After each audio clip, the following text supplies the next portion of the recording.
الحمد لله الذي أنزل على عبده الكتاب ولم يجعل له عوجا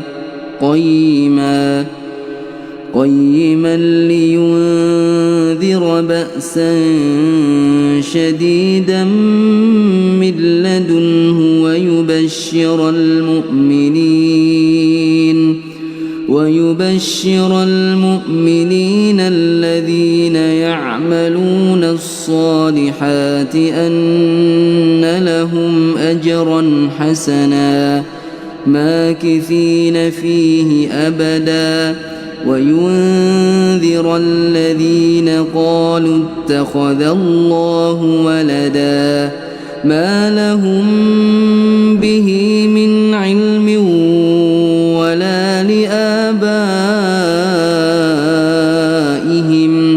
كبرت كلمة تخرج من أفواههم إن يقولون إلا كذبا فلعلك باخع نفسك على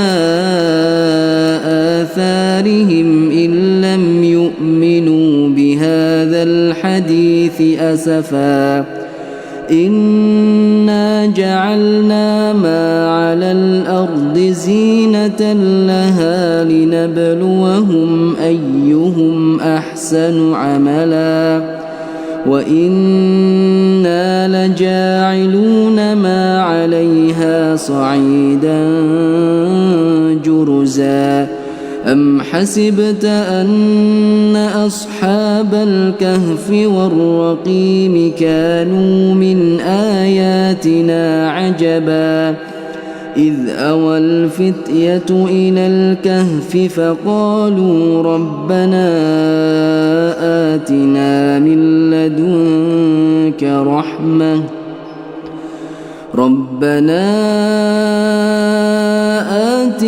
من لدنك رحمة وهيئ لنا من أمرنا رشدا فضربنا على آذانهم في الكهف سنين عددا ثم بعثناهم لنعلم أي الحزبين أحصى لما لبثوا أمدا نحن نقص عليك نبأهم بالحق إنهم فتية آمنوا بربهم وزدناهم هدى وربطنا على قلوبهم إذ قاموا فقالوا ربنا رب السماوات والأرض لن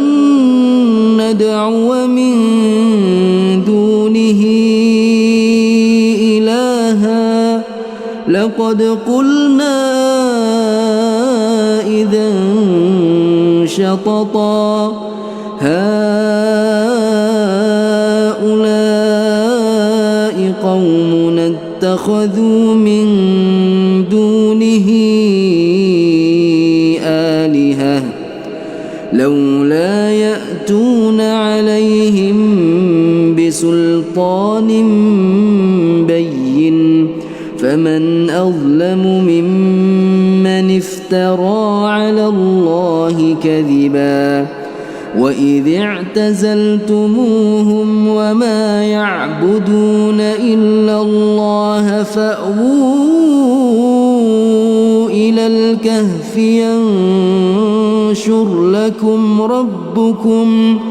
ينشر لكم ربكم من رحمته ويهيئ لكم من أمركم مرفقا وترى الشمس إذا طلعت تزاور عن كهفهم ذات اليمين وإذا غربت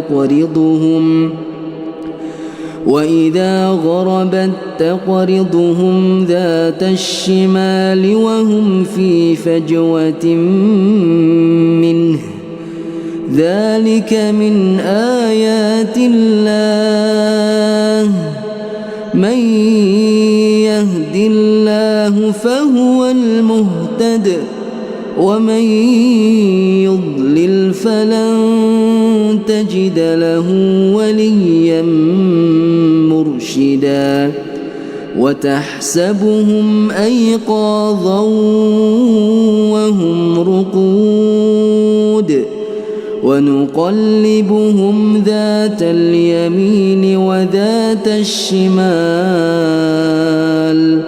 وكلبهم باسط ذراعيه بالوصيد لو اطلعت عليهم لوليت منهم فرارا ولملئت منهم رعبا وكذلك بعثناهم ليتساءلوا بينهم قال قائل منهم كم لبثتم قالوا لبثنا يوما أو بعض يوم قالوا ربكم أعلم بما لبثتم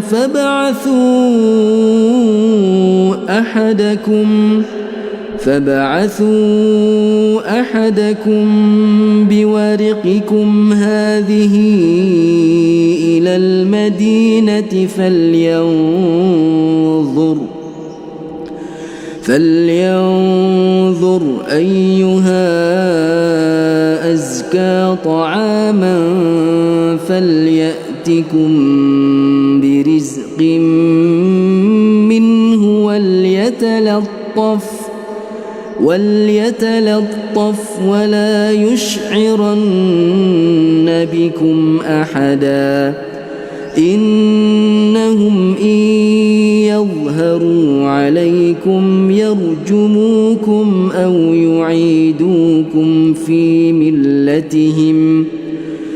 يعيدوكم في ملتهم ولن تفلحوا إذا أبدا وكذلك أعثرنا عليهم ليعلموا أن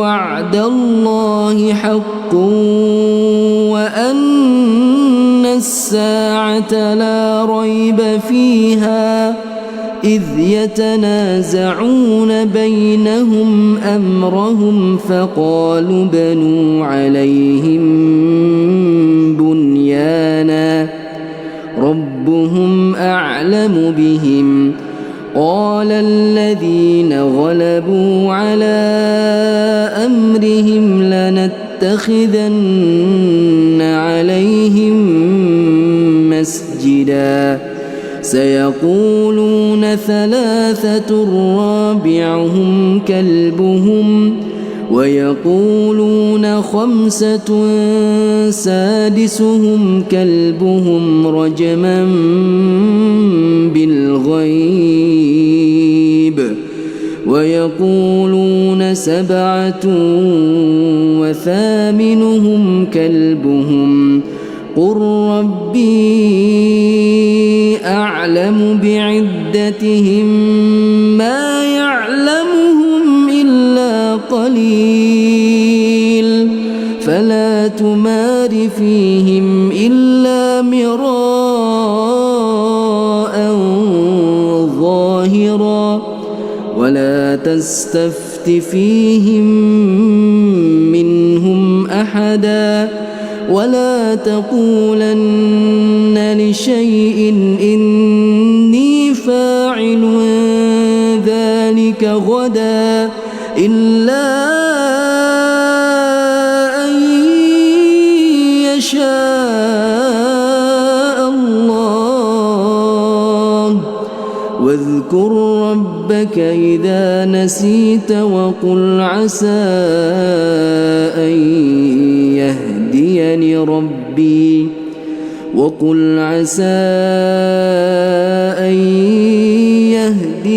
ربي لأقرب من هذا رشدا ولبثوا في كهفهم 300 سنين وازدادوا 9 قل الله أعلم بما لبثوا له غيب السماوات والأرض أبصر به وأسمع ما لهم من دونه من ولي ولا يشرك في حكمه أحدا واتل ما أوحي إليك من كتاب ربك لا مبدل لكلماته ولن تجد من دونه ملتحدا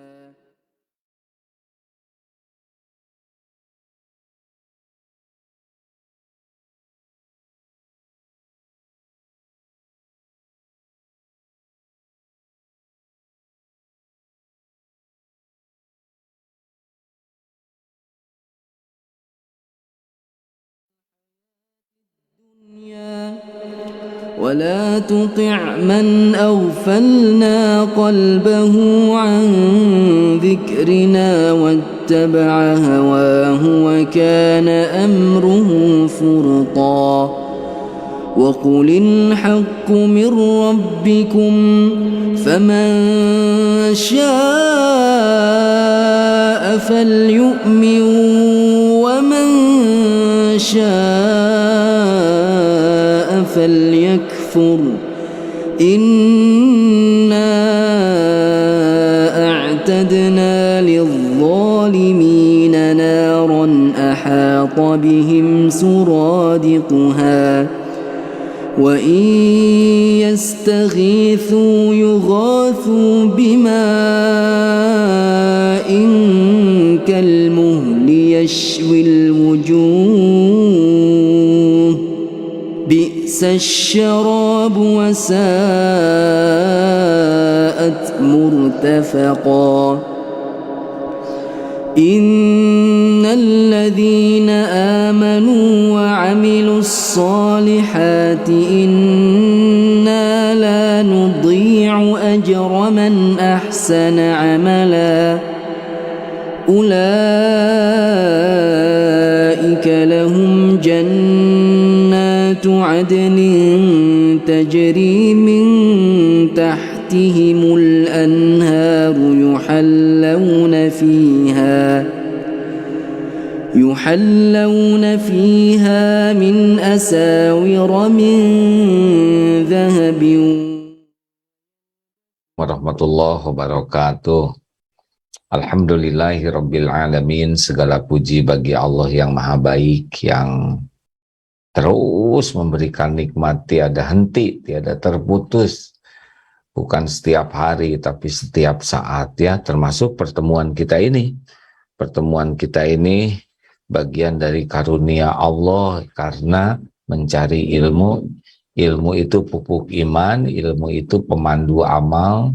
Semua pertolongan Allah dilewatkan lewat gerbang ilmu. Man aradad dunya fa'alaihi bil ilmi. Barang siapa yang ingin dunia wajib dengan ilmu. Wa man aradal akhirah. Barang siapa yang ingin akhirat fa'alaihi bil ilmi. Wajib dengan ilmu. Dan wa man aradahuma. Dan barang siapa yang ingin dua-duanya, ingin dunia dan juga ingin akhirat, fa'alaihi bil ilmi, wajib dengan ilmu. Oleh karena itulah orang yang diberikan senang menuntut ilmu itu merupakan orang yang diberi keberuntungan karena akan mendapatkan yang terbaik. Bahkan Rasulullah SAW bersabda, wa may yuridillahu bihi khairan yufaqihu fid din. Barang siapa yang dikehendaki Allah kebaikan baginya, Allah berikan paham agama. Jadi kalau ada orang yang oleh Allah, bahasa Sundanya dicirian lah ya, orang ini akan jadi orang yang baik, yang akan banyak kebaikannya. Ciri khasnya adalah dibuat suka belajar agama dan dibuat paham ya.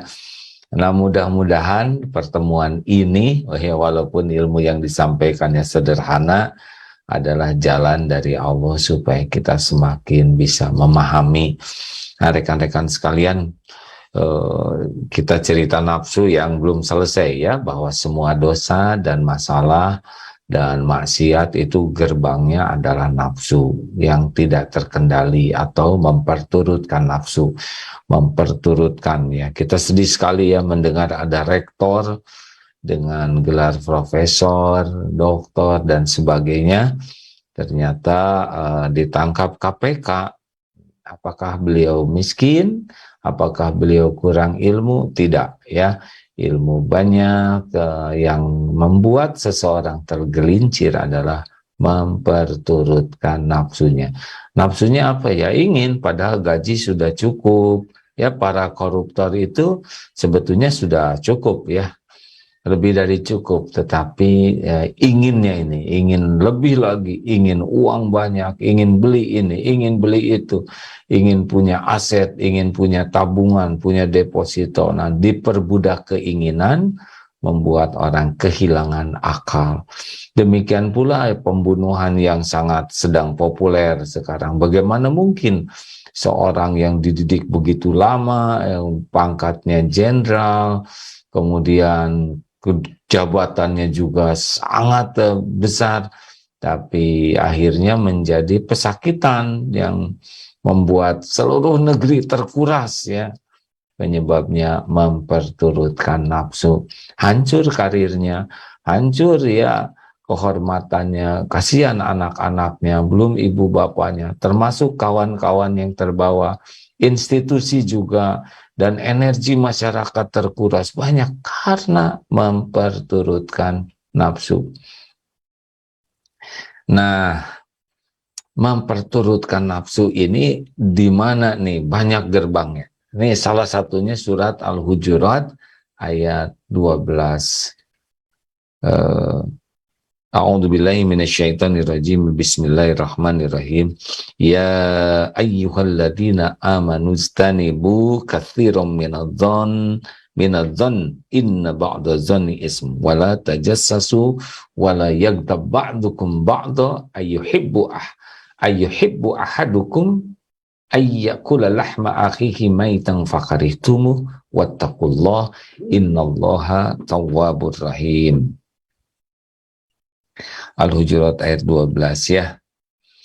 Jadi awal dari kita gak nyaman itu adalah suudzon atau buruk sangka. Jadi hei orang-orang yang beriman, jauhi prasangka. Kebanyakan prasangka. Ya ayyuhalladzina amanu istanibu katsiran minadh-dhon.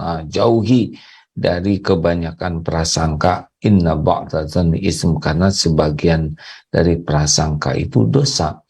Wala tajassasu, dan jangan suka mencari-cari, memata-matai kesalahan orang lain, dan jangan bergibah. Bergibah itu bergunjing, yaitu mengatakan sesuatu tentang saudara kita di belakang, yang kalau dia jadi tahu dia akan sakit hati. Nah, ini tahapan-tahapan ya, di rumah, di organisasi, dalam bertetangga, di kantor, dalam ya bermasyarakat.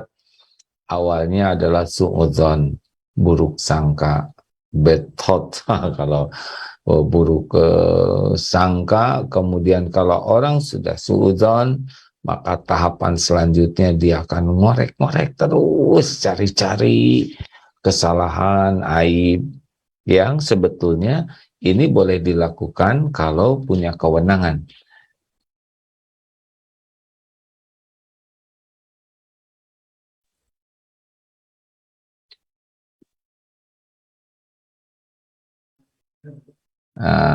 Dan kalau tidak hati-hati nanti senang nyari-nyari, dan kalau udah tahu maka di belakang nanti gak kuat akan bergibah. Kita akan bicara ngejelek-jelekin orang, dan haramnya ini seperti memakan daging saudara yang sudah meninggal. Nih, ini ada Pati ya, tentang hadis Rasulullah SAW, iyyakum wadzanna fa inna zanna akdzabul hadis. Berhati-hatilah kalian dari tindakan buruk sangka, karena prasangka buruk adalah akdzabul hadis, sedusta-dusta ucapan. Dan janganlah kalian sebentar ya, akdzabul hadis, wala tahassasu, dan janganlah kalian saling mencari berita jelek orang lain. Janganlah kalian wala tajassasu, memata-matai yang lain. Wala tahassadu, janganlah kalian saling membelakangi. Wala tadabaru, dan janganlah kalian saling membenci, dan jangan saling marah-marah ya. Dan wakunu ibadallahi ikhwana, dan jadilah kalian hamba yang bersaudara. Jadi inilah yang disabdakan oleh Rasulullah SAW. Janganlah kalian berprasangka buruk, karena prasangka buruk itu adalah sedusta-dusta ucapan. Jangan saling mencari berita kejelekan orang lain, jangan saling memata-matai, jangan saling mendengki, jangan saling membelakangi, dan jangan saling membenci. Jadilah wakunu ibadallahi ikhwana, jadilah kalian hamba-hamba yang bersaudara. Hadirin sekalian, ini adalah rambu-rambu yang, ini hadis riwayat Bukhari ya, jadi sahih. Jadi benar-benar kita kalau ingin hidup tenang, ya sudah, lakukan saja apa yang diperintahkan Allah di Al-Quran atau yang disampaikan oleh Rasulullah SAW, karena itu rambu-rambu kita bisa hidup tenang. Kalau kita tenang, aura ketenangan itu akan memancar dari diri kita dan membantu lingkungan kita, baik keluarga, persahabatan, bertetangga, akan juga terwarnai dengan ketenangan. Walaupun pasti tidak akan semua orang akan suka kepada kita, ya sudah sunatullahnya begitu.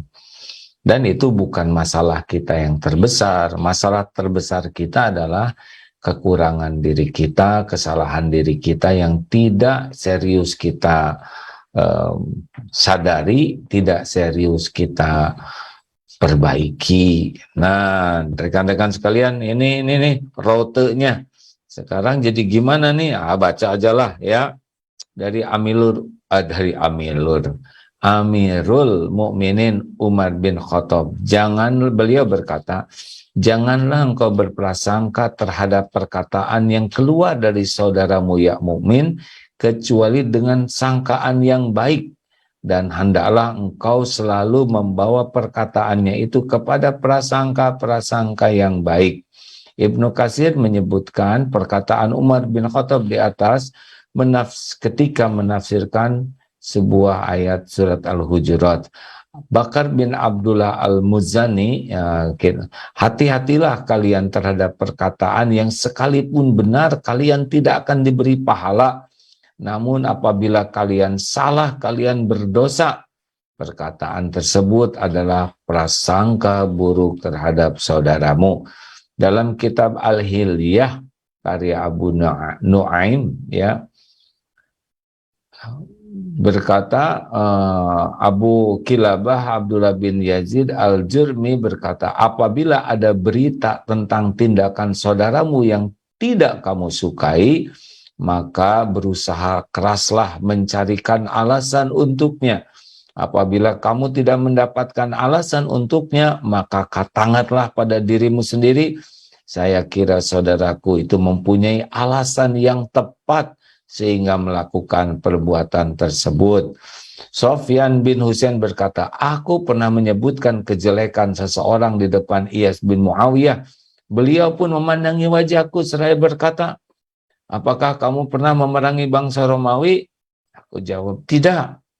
Beliau bertanya lagi, apakah engkau pernah memerangi bangsa Sin atau Turk? Aku menjawab, tidak. Beliau berkata, apakah layak bangsa Romawi, Sin, Hind, Turk selamat dari kejelekanmu, sementara saudaramu yang muslim tidak selamat dari kejelekanmu? Setelah kejadian itu, aku tidak pernah mengulangi lagi berbuat seperti itu.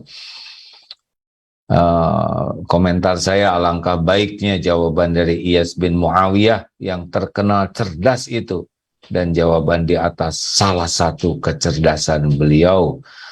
Dari Hatim bin Hibban Al-Busti berkata, orang yang berakal wajib mencari keselamatan untuk dirinya dengan meninggalkan tajasus.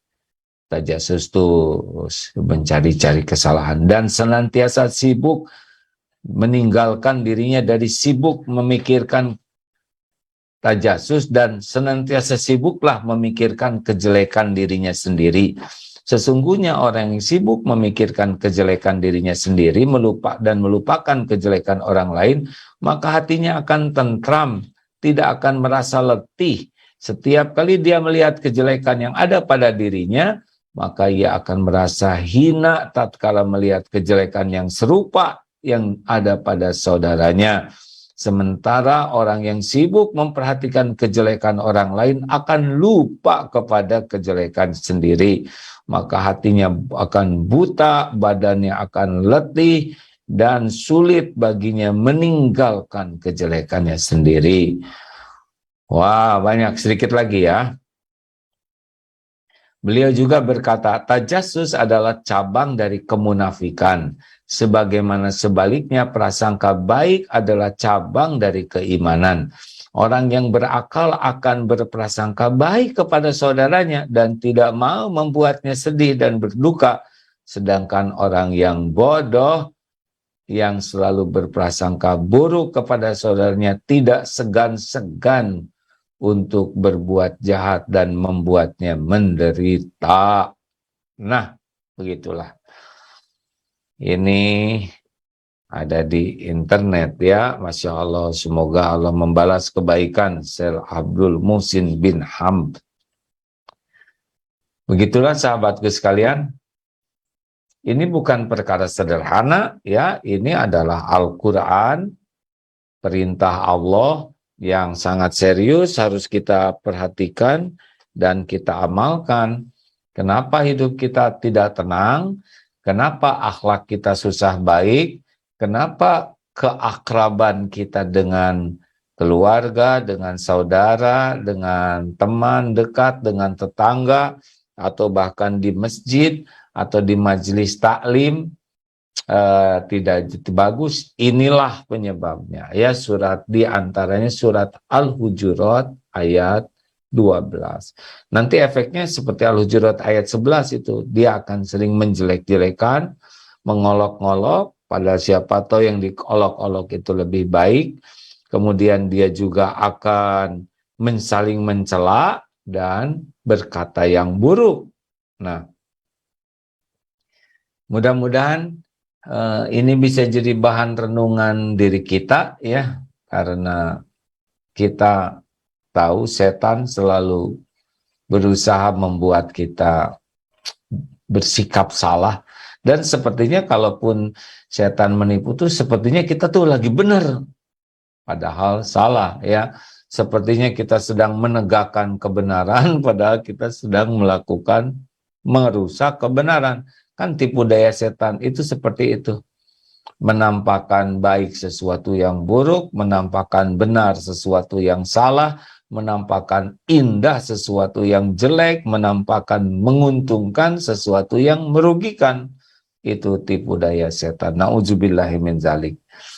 Ya, demikian rekan-rekan sekalian, semoga ada hikmah dan manfaatnya.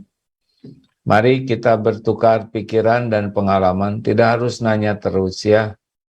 Boleh memberikan masukan, input. Ada Adeda enggak nih? Adeda, masuklah ke sini supaya nambah. Sebetulnya kalau ada dokter Asep, biasanya ada dokter Asep. Pengen tahu apa efeknya untuk kesehatan orang-orang yang suka suudzon terus. Apakah dia akan sehat atau sebaliknya jadi banyak penyakit? Karena suudzon itu sesuatu yang dilarang Allah, maka tidak akan tenang, tidak akan bahagia, cari 1001 alasan berbaik sangka. Kalaupun tidak ketemu, maka kita katakan pada diri itu bahwa pasti orang ini punya alasan untuk melakukan hal tersebut yang saya tidak tahu. Bang Apip, mari kita akan tukar pikiran, Pip. Mana yang di masjid ini ya? Pada kemana teman-teman? Ayo, Dokter Asep, siapa? Ini sengaja kan dimintakan, kalau dari MKFM bisa masuk nggak nih sekarang? Ya, karena dari MKFM dulu kita sering dengar pendengar radio dan sekarang aksesnya kurang bisa didapat. Ya, langsung silakan. Izin kalau dari MKFM belum masuk. Ya, tolong nanti diakalin supaya dari radio MKFM bisa masuk ya. Siapa? MKFM itu gelombangnya 102,7 di Bandung. Jadi silakan radio streamingnya juga bisa. Nah, ini menyampaikan nih, karena kemarin ada info dari, maaf ya. Assalamualaikum. Ternyata ada kesalahan informasi. Karena ini membantu menyampaikan info dari MKFM.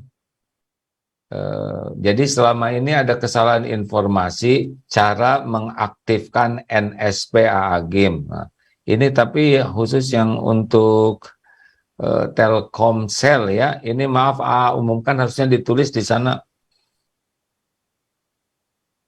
Jadi cara ini Telkomsel, tekan bintang 121 bintang gimana? Bintang 121 bintang kemudian 43 dan tanda pagar. Bintang 121 bintang kemudian 43 tanda pagar. Tekan OK atau call. Nah, nanti pilih judul tausiah yang diinginkan. Ini ringtone. Jadi kalau kita nelpon seseorang kemudian bunyi ya, mana judulnya, tekan OK, lalu jika ada konfirmasi tekan ya. Infaknya Rp1.000 per pekan. Jadi ini memang katanya ringtone yang paling murah meriah katanya ya dari sana.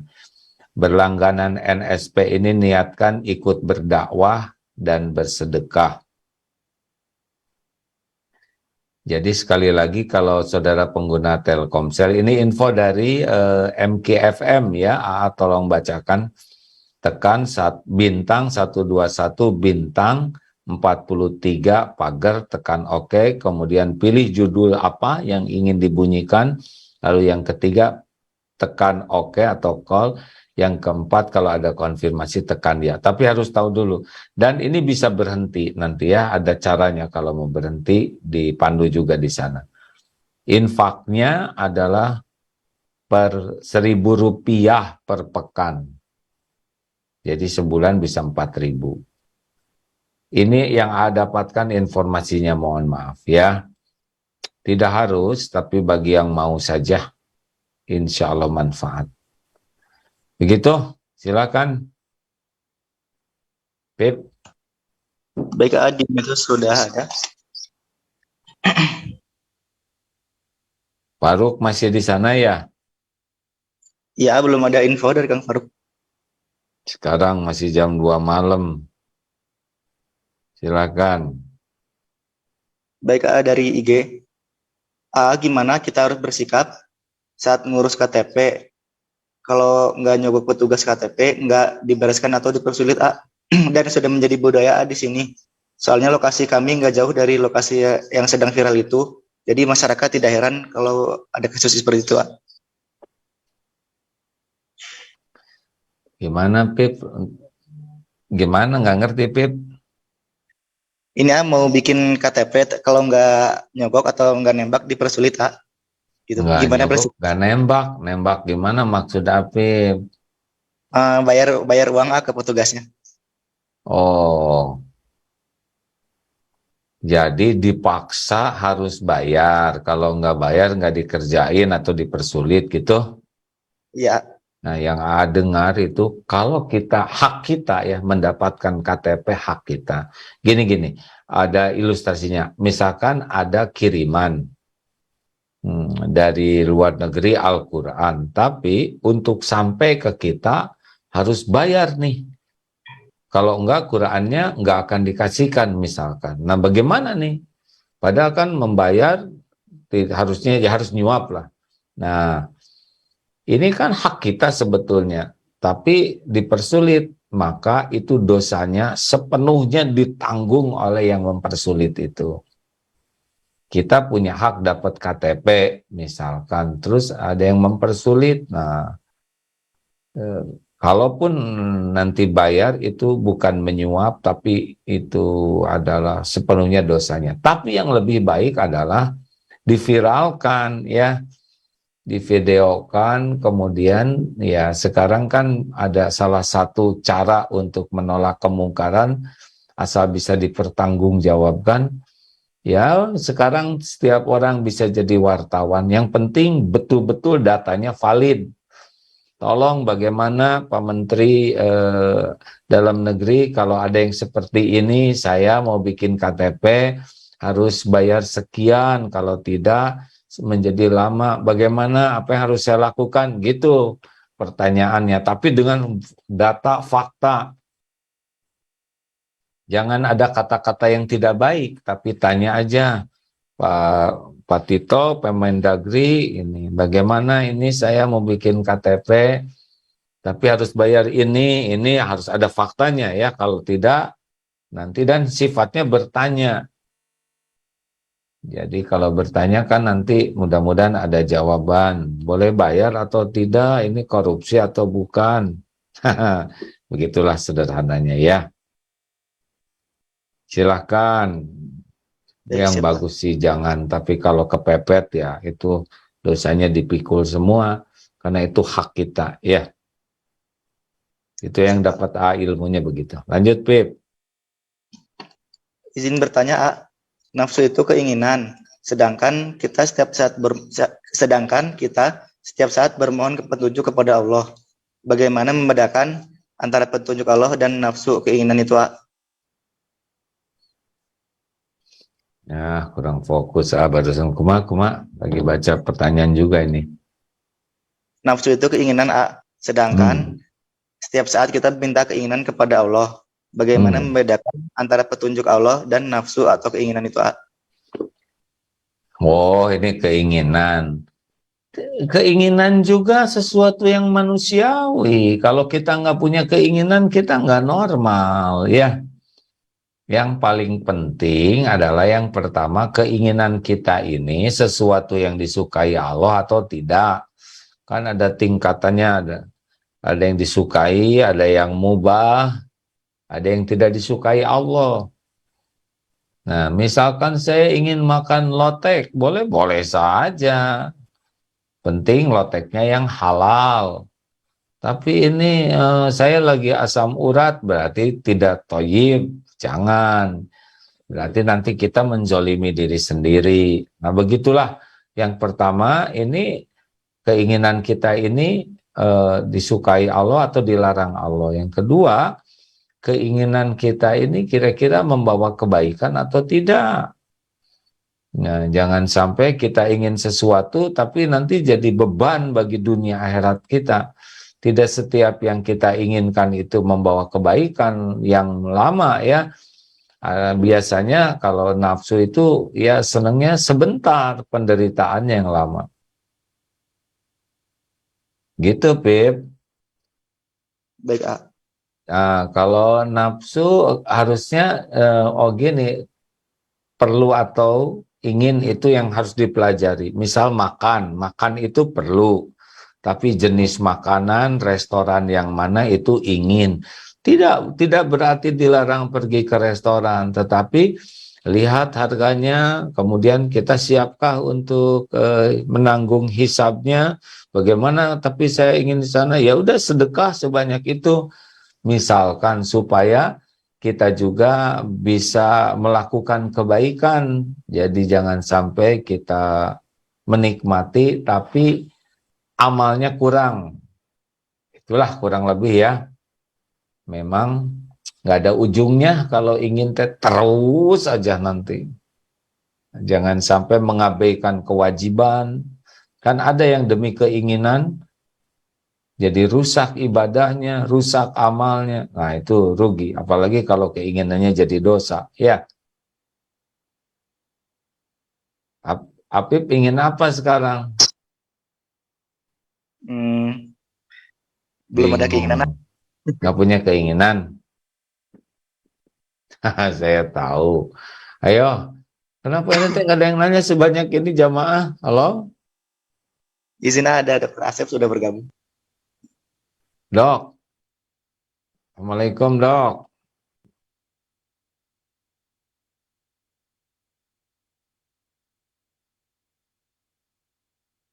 Mana?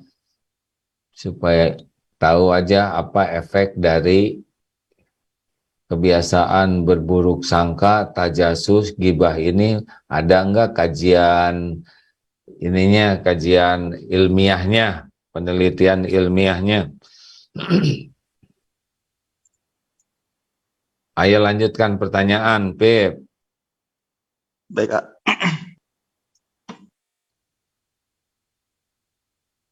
A. Bagaimana caranya agar tidak suuzon dan mencari-cari kesalahan orang, A? Soalnya sudah berkali-kali, A.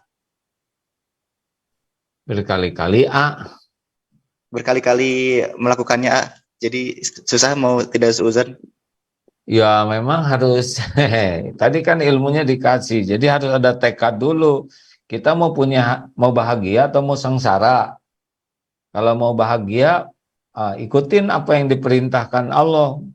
Nah, perintah Allah tuh husnuzon, tidak tajasus, tidak gibah. Kalau kita mau milih sengsara dan penuh dosa, ya sudah, sekarang targetnya hidup ini mau apa? Mau bahagia, mau mulia, atau mau gini-gini aja. Kalau mau bahagia ya nggak punya pilihan. Kita harus mengikuti apa yang Allah suruh, karena kebahagiaan, kemuliaan itu adanya pada yang Allah perintahkan. Nah itu tekad dulu. Yang kedua, belajar enggak, tulis dong di internet bahaya suuzon, supaya kita terus nyari ilmunya. Dalilnya seperti apa, pendapat para sahabat bagaimana, ungkapan dari ulama seperti apa, itu terus pelajari. Nah yang ketiga riyadho, nanti dilatih terus. Yang keempat minta tolong kepada Allah. Yang kelima gaul dengan orang-orang yang akhlaknya lebih baik dari kita, ya. Itu pelajaran kemarin. Pip, 5 menit lagi. Ayo terakhir. Baik, A. Izin bertanya, kenapa kita berdoa terus, tapi belum dikabulkan, A? Belum juga diijabah oleh Allah. Gini, kan dijabah lah. Tapi bentuknya, waktunya kan tidak harus selalu yang sesuai dengan keinginan kita. Mungkin oleh Allah doa itu dikabulkan dalam bentuk yang dihindarkan dari bala, bencana, atau dihapuskan dosa yang sebanding dengan doa kita, atau ditunda oleh Allah waktunya, bentuknya. Tapi kita bisa berdoa saja sudah merupakan nikmat dari Allah. Karena banyak orang yang tidak bisa berdoa, ya tidak mau doa. Jadi udah doa aja terus. Atau mungkin ada sesuatu penghalangnya. Misalkan ada makanan haram, pakaian haram yang kita pakai, atau ya di rambutnya ada sampo haram. Loh, bisa ada sampo haram? Ya, sangat memungkinkan apa yang diharamkan, makanya periksa. Atau juga mungkin prosedur doanya belum bagus, tidak pakai sholawat, tidak menggunakan hamdalah yang dicontohkan, ya. Cobalah belajari lagi tentang ilmu bagaimana doa yang baik, baik prosedurnya maupun tempatnya, waktunya. Jadi tidak cukup kita hanya nunggu dikabulkan atau tidak, dan sebetulnya nggak usah ditunggu-tunggu sih kabulkan atau tidak, karena yang paling penting kita bisa berdoa dan yakin Allah mengabulkan doa. Perkara bentuk dan waktu, Allah paling tahu yang terbaik bagi kita. Terakhir,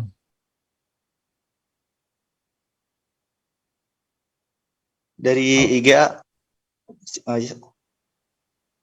apa IGA teh? Instagram, IG. Pak. Silahkan, Pit.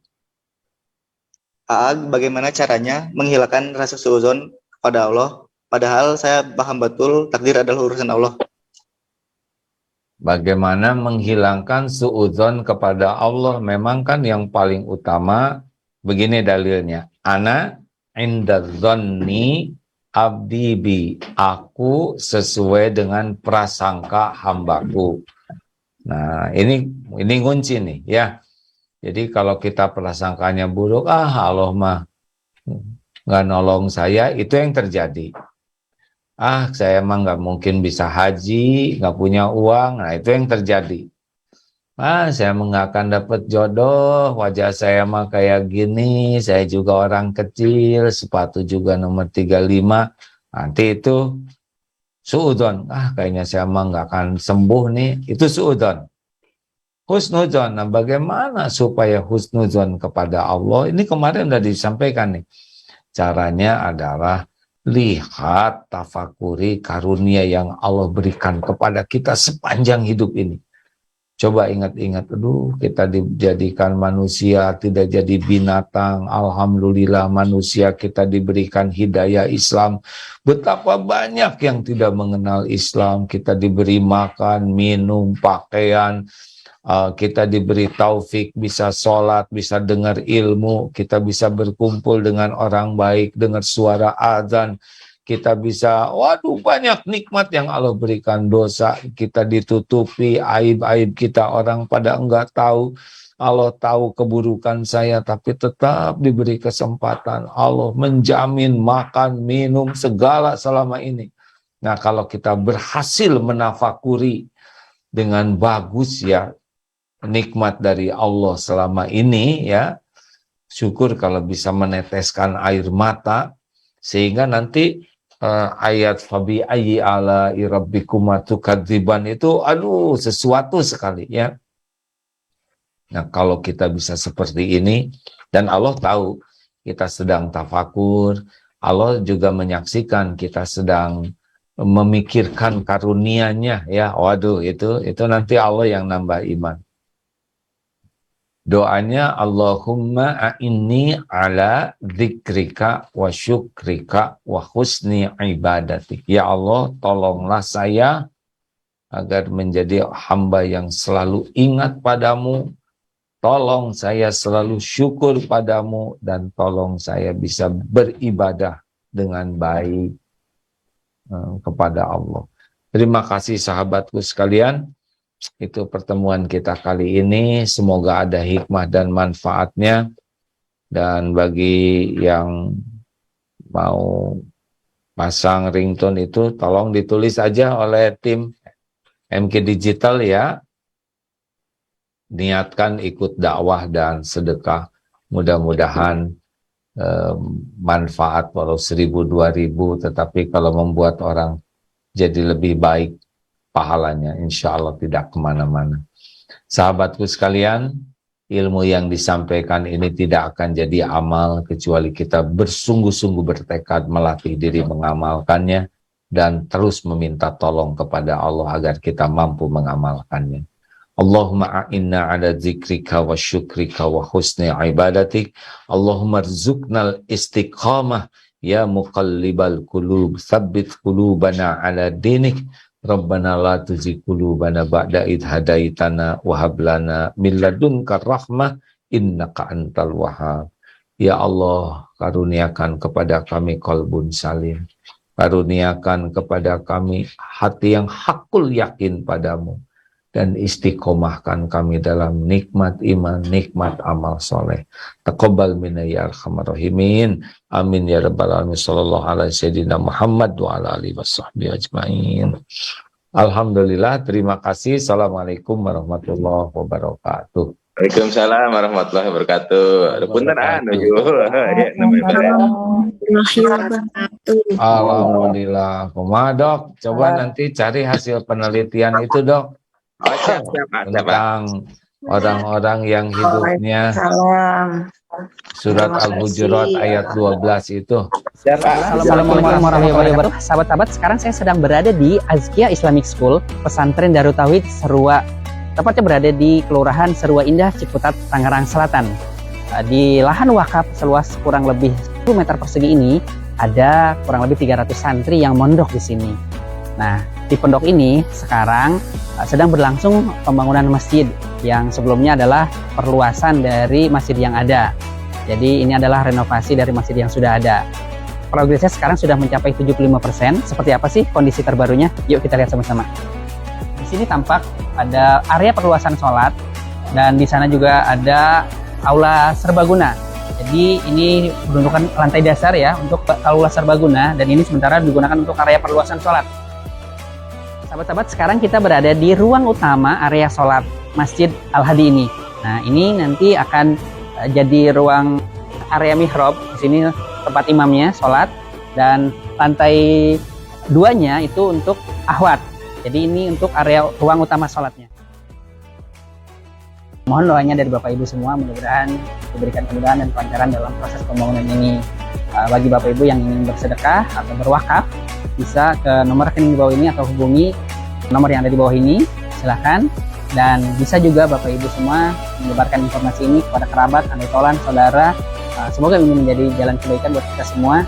Man dalla ala khairin falahu mislu ajri fa'ilihi. Siapa yang menunjukkan jalan kebaikan, maka dia akan mendapatkan pahala seperti orang yang berbuat kebaikan tersebut tanpa mengurangi pahalanya. Demikian, terima kasih, semoga bermanfaat. Assalamualaikum warahmatullahi wabarakatuh.